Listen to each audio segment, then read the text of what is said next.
Support for Lab Out Loud is provided by the National Science Teachers Association. Find out more at nsta.org. You're listening to the Lab Out Loud podcast, Science for the Classroom and beyond. In this episode, we're taking a look at pop culture and how we can use it effectively in our classroom. And that's something we also talk about with other teachers, is try to match your pop culture. You have to invest in it a little bit and make sure you know what your kids are talking about, know what turns your kids on. And if they see themselves in that, then suddenly now this isn't dry, boring science. This is, hey, this is kind of cool. Let me figure that out. And hopefully then they'll carry it with them out of my class into something else. That's up next on Lab Out Loud, but first, I'm your co-host, Dale Basler. And I'm Brian Bartell. And Brian and I went to the Science March yesterday. We're talking to you on Sunday. This episode goes out on Monday, but... the day after Earth Day. Yeah. Well, that's when we're talking, but tomorrow... We didn't go to the big Science March, of course, in Washington, D.C., but there were many all over the nation, all over the world, actually, and ours was in our little hometown of Appleton. It was kind of fun. I was actually very impressed at the turnout. Now, it was a gorgeous day, which made it a lot easier, but it was pretty darn spectacular just for, little old Appleton, Wisconsin. There were people from science industry, some of the science professors from the local university, and then there were several science teachers I bumped into. The president of the local Sierra Club was there and talked. I mean, it was really uplifting to see that much support for science. And, I think it's always good. One of the messages that we heard and we definitely resonate with is make sure that your voice is heard with your local, state and federal, national representatives and serving us in all capacities in government. And citizens, too. And I think, that's the main reason we do this podcast. If it isn't apparent, this is a absolute advocacy podcast for science. It always has been. Absolute advocacy podcast for science. Yeah, we have always been gaga for science, and that is where we are. So when someone says there's a March for Science in town, I'm going to go. And we did. So there was a theme at the March for Science, basically to, remind people how these things connect to their everyday life, whether it's through application, whether it's just sitting down and exploring the world, whether it's, future jobs, those kinds of things. And of course, we as science teachers know that. That's relevant in our classroom too. And by drawing parallels in pop culture, our guest today is going to talk about how we can use things in our everyday lives to connect with students in teaching science. My name is Matt Brady, and along with my wife, Shari, we run the scienceof.org. We are both high school science teachers. I teach IB physics and chemistry. My wife teaches IB biology and regular biology. And what we do in our classrooms is we use pop culture references a lot.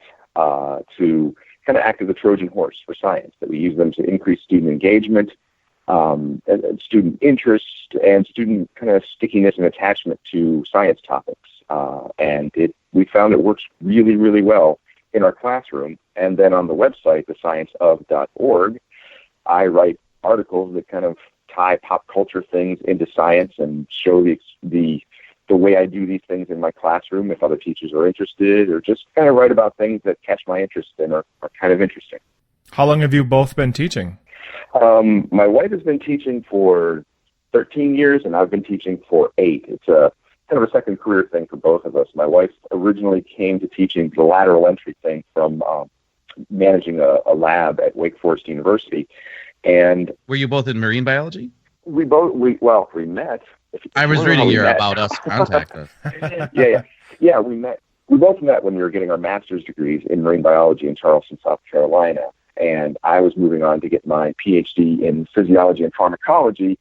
And during that time, I was also writing for comic book magazines and websites. And my PhD didn't work out, so I kept working for websites and magazines, and ultimately, with a friend, launched a website called Newsarama.com, which was one of the biggest comic book news websites kind of in the early days of the web, in the early 2000s.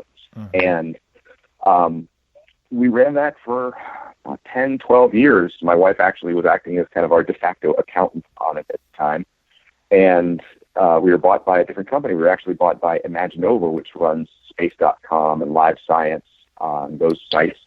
And they kind of added us to their fold. And after a little while of that, I thought, well, I think I want to maybe get back to science and actually get to teaching, which is what I originally hoped to do.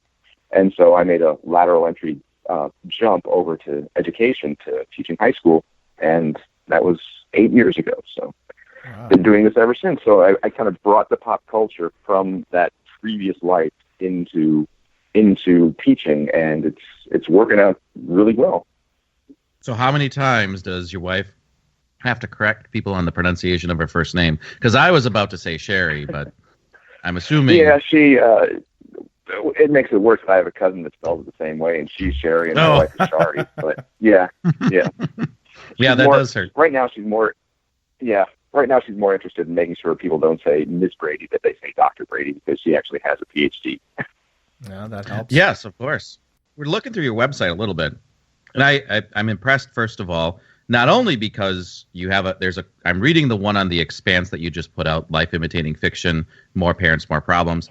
Because I've been watching The Expanse. I love the show. First of all, Never it's heard just, of it. The Expanse. I've told you to watch it. It's great.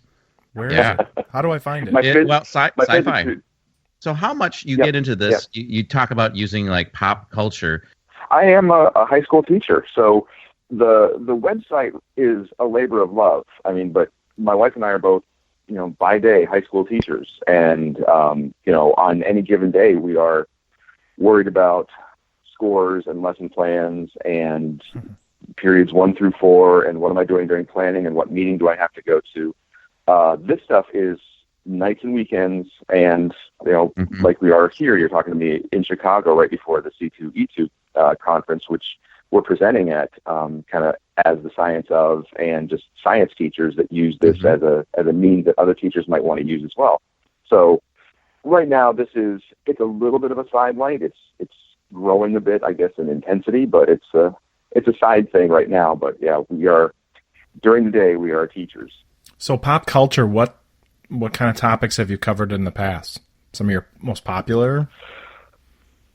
I think kind of what really put it on the map for me and made me realize that this could work was the fall of 2015, and I was working with a group of my Physics 2 students and realized they needed to review kinematics in physics, just how things move, and if something is dropped from this height, how long until it reaches the ground, and things like that. And they really need to review everything. And there are some pretty dry physics labs about it, where you have a motorized car going by, and you drop a ball, or you have a ball dropped, and you try to hit it in a little cup on the car, and that's two kinematics problems. One for where will car be after a long period of time, and how long will it take the ball to drop. And November 2015, I was thinking, I need to jazz this up somehow. I need to make this kind of a little bit more engaging, a little bit more interesting. There was a movie being advertised around that time. You might have heard of it. It was called Deadpool. And in the trailer for Deadpool, they showed him jumping off or stepping off the overpass and going right into the SUV with the bad guys in it. That was exactly the lab that I needed to do. It was exactly the motion that I needed my kids to review. And so I retweaked it a little bit, and thus was born the Deadpool Drop Lab. And now, instead of a marble, that was Deadpool. And instead of a little chugging motorized car, that was the SUV. And they had to figure out how long it would take the SUV to get here and how long it would take Deadpool to drop from the overpass. And they were doing it at about 2 meters, I think was the height that I gave them. And we had a couple groups get it just first time. And the engagement, I noticed, just went through the roof. The kids, this wasn't just a marble, this wasn't just an SUV or a little constant velocity buggy. This was a story. The marble suddenly turned into him, and the constant velocity buggy turned into those guys. And so that was the one that really kind of made me go, there's a lot here. There's a lot here. If we can turn this into story, sure, then it really hooks them. And they want to then get to the next step rather than me kind of dragging them. They're working to get there first, which is a really nice change. And again, my wife has, started doing the same things in biology, and bringing in things like, we need a new Avenger for the team, and here are the genes that you can choose from to be a superhero. Which ones will you use to be your new superhero to step in for the Hulk because he's gone missing or something like that. How did you drop the marble for the... The marbles were dropped by hand. We don't have the equipment. I know, looking at this lab, and probably some of your listeners will go, oh, that's the lab where you have the electronic dropper and you just push the button. We don't have that. And so these marbles were dropped by hand, and it's a nerve-wracking lab, even if it's just the dry old test the kinematics of this marble by dropping it in. It's a nerve-wracking lab. And so I had one group that the guy that was dropping it, the student that was dropping it, his hands were so sweaty the marble would stick to his fingers. And so they asked if they could come back in after school and do it again. And I think they put like baby powder on his fingers or something like it, so that the marble actually would release. We've done that lab. There was a commercial it's a while ago where the mom, I think it was like a super mom kind of commercial where something, I don't know what the product was, but she does the same thing. She jumps down and lands into a car. And we had it so that the car, when the car broke the photo gate, that you would set basically how much time had to go by, and then it would essentially flip the switch on a magnet that would release it. It wasn't one of the kits. It was kind of made up using some of the vernier stuff, and the same results, same kind of engagement. Right. Yeah. I chose to go without photo gates on that and anything. It was the raw cars passing here at this point, and it'll get over there at that point. And then, of course, we filmed them with phones and then slowed it down to slow motion. Sure. And I have some really neat videos of just a little constant velocity buggy with a Dixie cup sitting in it, just chugging along, and just out of nowhere, a marble just comes in and boom. Well, that's what's amazing now is the cell phone cameras do so much. I mean, I remember I bought like this amazing point and shoot camera that could do, these really slow mo, and I thought it was the best thing ever. And now everybody's cell phone camera can do it, and it's like whatever. But Deadpool didn't have any photo gates in that movie either, so you're doing it the right way. No, he didn't. Yeah. But I also. And if you look on the site under the physics articles, I did like a pretty thorough analysis write-up of it, of looking at how much time would elapse in the real movie version of it, and it just doesn't work out for Deadpool, which is what I tell my kids all the time, that we're not trying to ruin these moments in the movies or TV shows. We're using them to kind of get excited about this stuff, and. Sure. That's like the number one rule we tell other teachers is don't kill the fun. No one wants to hear that, oh, well, Superman can't fly. Yeah, he can't. But if he could, and he did this, then what could we learn from this? Or how could we apply what we know to this and work it on out? I know Dale has a yearly tradition with his brother to watch Fast and Furious movies, and they go there and Dale comes back and talks about how they violated the physics left and right and up and down. So it doesn't bother me. It's just hilarious. You must have like a semester class almost ready to go there, just in that itself. Yeah. Well, the Fast and the Furious, that's for me. That's pop culture for us. That's pop culture as well. We teach at a Title I school, and it's really interesting that with the Fast and the Furious. They'll go to see that in the theater because for our kids in our Title I school, they see themselves in that movie. And that's something we also talk about with other teachers is try to match your pop culture. You have to invest in it a little bit and make sure you know what your kids are talking about, know what turns your kids on.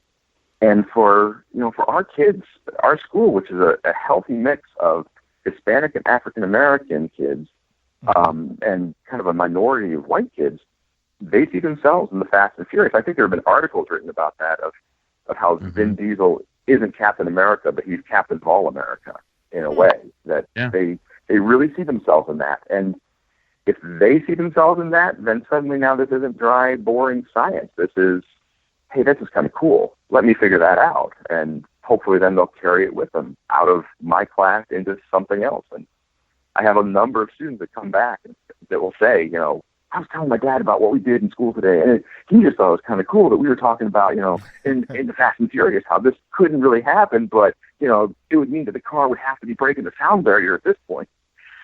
So there is some stickiness that happens with this, which is really nice to see. Do you see yourself branching out into other, like, uncomfortable genres of pop culture that you may not have sought out just to get material? Latino genres, for instance, or things that aren't mainstream. Well, my wife, for instance, will mention that one of her things that she really likes, which does fit into the larger category of pop culture. She loves the British Baking Show. It's on Netflix now. That she binge watches that, and she points at that and says that's just chemistry, especially when they have to make something. Oh yeah, make something from scratch, and they have to know, well, this is going to do this to this because this is an acid, this is a base, and I'm putting them in a solution. So this should do this, and it's going to make bubbles, which is going to increase the volume. And so that's, it's still science, it's still pop culture. So that's another one of our messages that we tell other teachers is just, pop culture is kind of sort of what you say it is. I know my kids right now, my Physics 2 students they're tired to death of hearing about Spider-Man. I've used Spider-Man a little bit too much this year. But Spider-Man, you guys there's know so many Spider-Man, reboots. Well, yeah. Oh, there's so much to use with Spider-Man. Yeah. You got circular motion, you have the chemistry of webs, you have the physics of the webs, you guys have spoken with Rhett Elaine. Yes. Yeah, Rhett Elaine. Elaine, yeah. Rhett, I think I've spoken with him just a couple times, but I think even he might admit he's written an embarrassingly large number of articles for Wired about Spider-Man. It's just Spider-Man's the go-to guy for popularizing science. With great power comes great responsibility. Cut back on your Spider-Man. And for my wife goes to Swamp Thing a lot for biology and for plant biology. Sure. And for Swamp Thing is different colors in Swamp Thing's history, especially through Alan Moore's run on Swamp Thing. He was blue for a while on My Blue Heaven, the great comic book issue there. But yeah, it's pop culture is what you say it is, and if you show your students that this is something that you can kind of geek out about, you become less of a teacher and more of a human being to your students. And your students then kind of go, he may be crazy, but he's kind of neat crazy in that way. He's consistently crazy about this thing. And even though the first time we kind of laughed at him, the second time was kind of like, huh. And now the third time, I'm kind of into this. I kind of get what he's saying. And so, like anything, I mean, I teach physics kids, and physics kids are just a bunch of nerds anyway. By and large, I don't want to paint all physics students with a broad brush like that, but at least mine so far have been kind of nerdy, kind of geeky, and so it's not a big stretch for them. Yeah, exactly. And they know a lot of the material. We're wrapping up Momentum here in my Physics 1 course, and I'm stealing a page from Rhett's article in Wired recently about Momentum with the Thor Ragnarok trailer of Thor and Hulk charging towards each other, jumping, and then I'm just going to stop it and say what happens next and why, and have my kids explain to me what goes on in terms of momentum. And it's a lot more interesting than watching two Pasto cars bang into each other and one rolls away and one kind of stays there. Do your students bring you material? Oh yeah. My students will bring me material, or they'll be kind of, why would this happen? And it's kind of one of my prouder moments in a way of my last few months of teaching was we had a kind of a shortened period one day and we were talking about momentum. This was Physics 1. And one of my students said, wait a minute. So, you always see Superman stopping a train, and you just got kind of those little teacher goosebumps at that moment because you realize, oh my gosh, they got it and they've taken it to that next step where they now are looking at it through a different lens and they're seeing the world, and they realize Superman stopping a train, that iconic type of picture, something's wrong with that because what I just learned over here doesn't work with the picture that I've seen. And so we kind of branched off, and it was on topic anyway, but we branched off for about half an hour, 45 minutes, really just, okay, well, what do we think the mass of the train is? And somebody, quickly asked Siri what a mass of a diesel engine was. And then we had to make it interesting by saying, it was bring your daughter to work day for the engineer, and the daughter was standing in the back of the diesel engine. What would happen to her if Superman just stopped the train? And the best we came up with was she didn't stop her. Well, it was a rather moment, gruesome example there in the end. Yeah, but they are teenagers. It's always such a wonderful feeling, though, when the kids come in and they start telling you a story about, I was in the middle of such and such, and then all of a sudden all we could think of is your class. All we could think of is physics. Well, I've had kids curse me about that, where, you know, we have something that kind of like, I used to do like some gas law labs, and I'd put Queen's Under Pressure just on repeat the whole stinking lab, and you know, they'd hear that song and gas law equations would pop into their head, and so they'd curse me silently and tell me about that. Oh yeah. Phase change, I would put Ice Baby on there, until I got the answers right. We would just listen to Ice Baby, or Circular Ocean Lab was You Spin Me Round Round. Oh yeah. So now, how many times do you drop pop culture references that the students don't get, and you know, like, you know, Seinfeld quotes or other things jump in, and you know, no, sorry, that was just a funny thing. That wasn't a teachable moment, kids. You know. Yeah. Well, that's. I mean, we really, my wife and I, you know, really kind of focus on this and do this with a purpose on it. And yeah, we all drop, you know, references that the students just kind of go, what? You'd be cooler if you were older and you'd understand this. Some of those you got to do for yourself. Again, that kind of goes to, yeah, you do. You got to entertain yourself sometimes. But that's one of the things, again, my wife and I, we talk to both teacher groups and here at this one, you know, more fan base, but lots of teachers are going to be at C2E2. But we kind of try to guide teachers to use pop culture that is timely for their kids. If you want to make a Star Wars reference, don't go back to the original movies. They'll look at you like you're the mummy. Go with Rogue One, or go with The Force Awakens. Even the original or the prequels they're old and they don't remember them now. There are exceptions to that. I use one of my, actually, just in physics with momentum. I kind of adopted James Kakalios's maths and estimates for weight of Gwen Stacy when she was knocked off the bridge in Spider-Man 121, and that's 1973, and that's, you know, well before my kids were born. Some of their parents were even kids at that time. But that art is just so clear, and the color is so beautiful, and it just, the storyline is just an important part of Spider-Man. It transcends. Yeah, and it's, you know, if the story that they see, you know, some will kind of be like, but I had other people I put 2 panels on the front of a worksheet about Gwen Stacy, where she fell and Spider-Man, you know, webbed her foot and pulled her, and I said, look at those 4 words right by her neck. And I actually had like a girl just go, oh. And we turned the page over, and there's the one panel of Spider-Man at the top of the bridge holding Gwen Stacy saying, no, honey, it's not right. I saved you.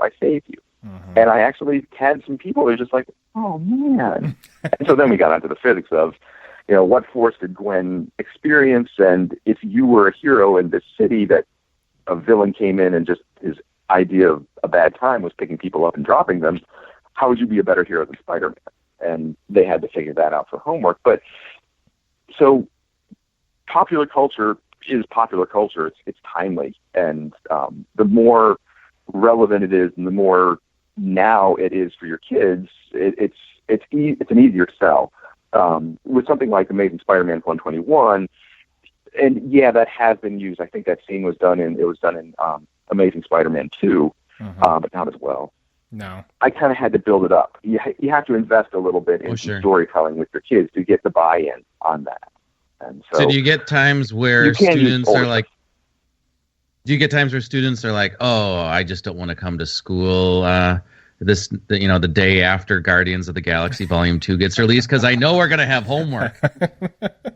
Well, Super Bowl commercials are big, those kinds of things. Oh, yeah. Yeah. So far, not yet. I can kind of get them groaning a little bit. And sometimes, you know, maybe it's a little bit, I had to do a little bit more of the hard sell in setting up the story. I don't use these things every day. It would be kind of, I think even I would get bored and annoyed with it if I use them every day. It's a strategy, it's a tool, and it's an effective tool. It's a really, really good strategy, as my wife and I have found, especially for some trickier concepts. We use kind of Magneto realizing his powers in X-Men First Class when young Magneto is in the prison camp, as an example of epigenetics of the stressor somehow turning something on. And if you follow Marvel mutant canon, that's not exactly how it works, but it's a good enough idea to get the idea in their head that maybe something can happen and it turns on a gene, and then a protein gets made that otherwise wouldn't have been made. And so some of the more complex things it's a little hook that you can put out there for them, and they start to go, oh, and then it's not so foreign to them after that. Absolutely. Before we let you go, what are you looking forward to this summer? I mean, there's lots of new stuff, new pop culture coming out. Is there anything that's on your list? Like, I can't wait. Oh, yeah, there's lots.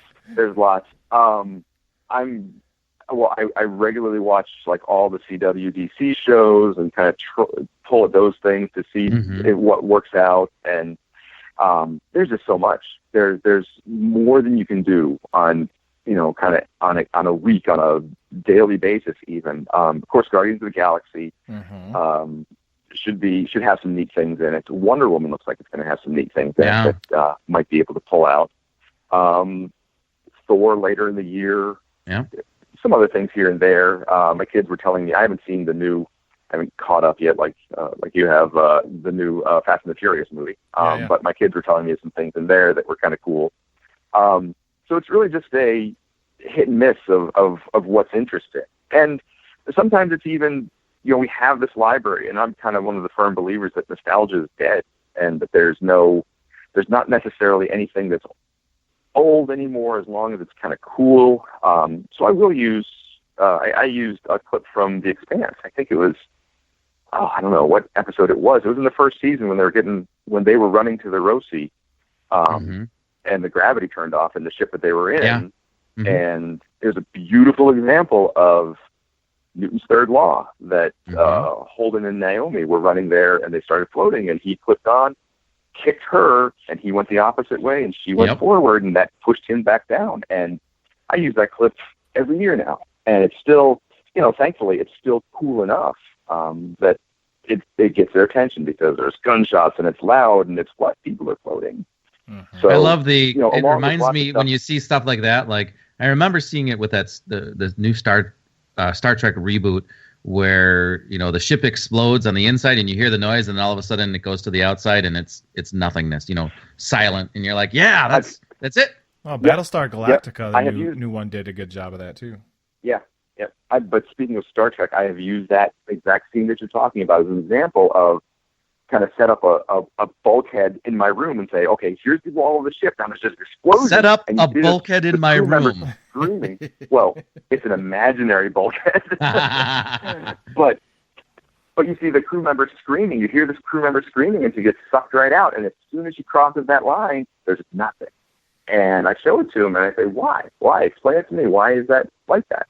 And that would be something with the physical science class, we were talking about waves, or early on in the physics class, we were talking about waves and how sound waves can be immediate. And there's lots of stuff. There's so much stuff to pull from. And there's so many things that I won't use for school that I'll write about. And and by and large, it's a lot of fun to do that because, for instance, I have an article I wrote about Squirrel Girl, the comic book from Marvel. Yes. And the writer had a scene where she picked up Rhino, and Rhino said, I know what you're doing. It's been done to me before. You're going to lift me up to the atmosphere where I can't breathe and just drop me. Well, I'm going to be fine because my suit's going to absorb all the impact.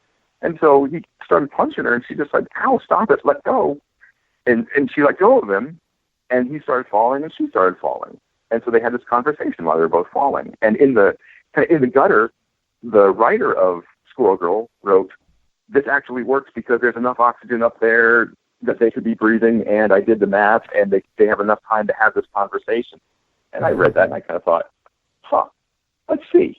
And so I did the math and did the physics, wrote an article about it, and sure enough, he was right. And I showed why he was right. And I'll never use that in a class or anything, but I tweeted about it. I tweeted it out to the writer, and he got right back to me. And Squirrel Girl just has a lot of followers on the web.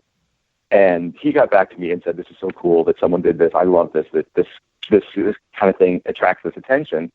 And I saw that a lot of people retweeted and retweeted and retweeted. And like I said at the very beginning, that was Squirrel Girl was a Trojan horse.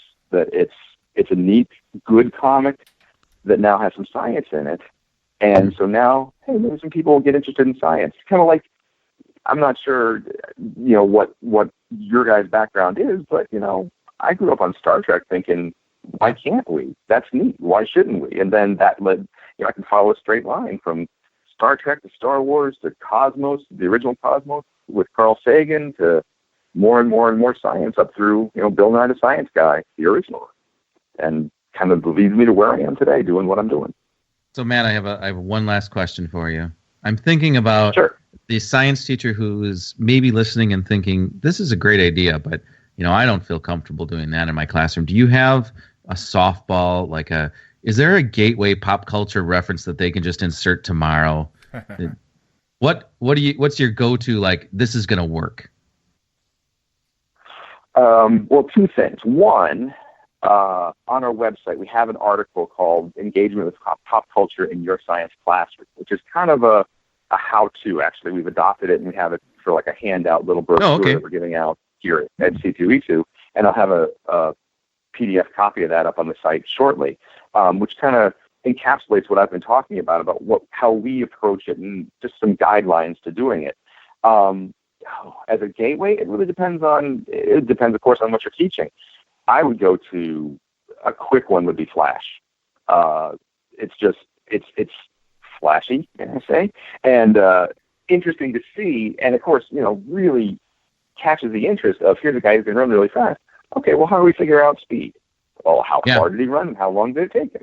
And that's an easy enough thing to do. And yes, it's incredible. And yes, it's unbelievable. But still, you're thinking. And so now let's back down. Let's go to, well, what's the really fastest car? What's the fastest plane? And it's a really, really good hook.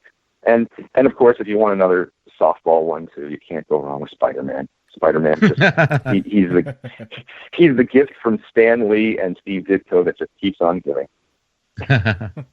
Well, Matt, thank you so much for your time. I'm really I'm looking through your website, and lots of great content in here to use, and we encourage a lot of our listeners to go to it. This is excellent. Thanks for talking to us tonight. Hey, my pleasure. My pleasure. Thanks a lot for having me. For links and other information related to this episode, visit laboutloud.com. You can send us your questions and comments at laboutloud.com/contact. If you enjoyed the show, make sure you've subscribed on iTunes, Google Play Music, Stitcher, or your favorite podcasting platform. And if you really enjoyed it, consider leaving us a rating or a review. Your feedback helps others find our show. Until next time, I'm Dale Basler. And I'm Brian Bartell.